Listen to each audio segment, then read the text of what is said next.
احنا عايزين لحظة السعادة عندما يتم فعلا القضاء على وصمة حقيقية، وصمة على جبين مصر وعلى جبين كل مصري أن يتقبلها، زي ما قال الدكتور عمرو، إن إزاي ننام وإحنا شايفين ما يحدث. ساعة لما ننتهي من هذا المشروع أنا أعتقد إن إحنا هنبقى فرحانين إن إحنا عملنا هذا. لو قلنا إن مواطن لا قدر الله بيشرب سجاير، لو خد قرار إن يوم هيبطل سجاير أو هيبطل له 5-6 أيام في الشهر، ياخد قرار أكنه في رمضان صايم فهيبطل سجاير، شوف هيوفر كام؟ 30-40 جنيه. متشكرين جدا، متشكرين لو دفع ال 40 اللي اتبرع بيهم.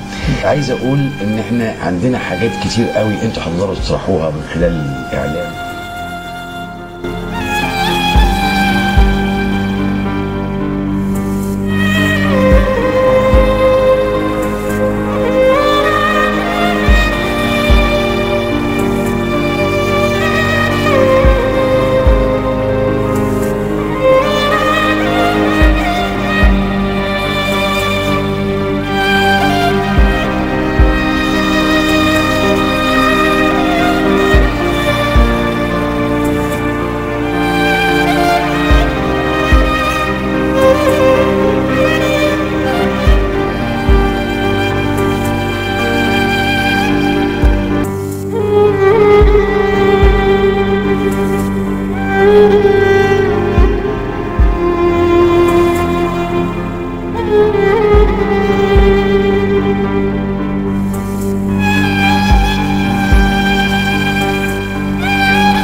مهم جدا. يمكن الحاجات اللي اتعملت وفيها تقييد يمكن يقول لك ابداعي، لان في ناس بتدخل في الواقع. طب انا بنقل واقع بس مش شرط تشوفه، يعني مش شرط تشوف ده لانه ده متناقل.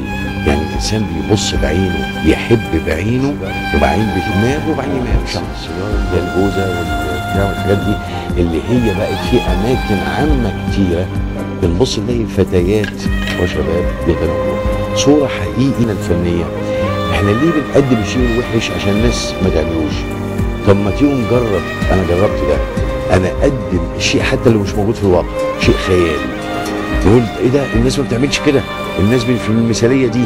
لما بتقدم الصوره المثاليه قد يغير الطفل او الشاب ان يقول صحيح ان ليه ما بنعملش كده، يكتشف في نفسه العيب من غير ما تقوله له.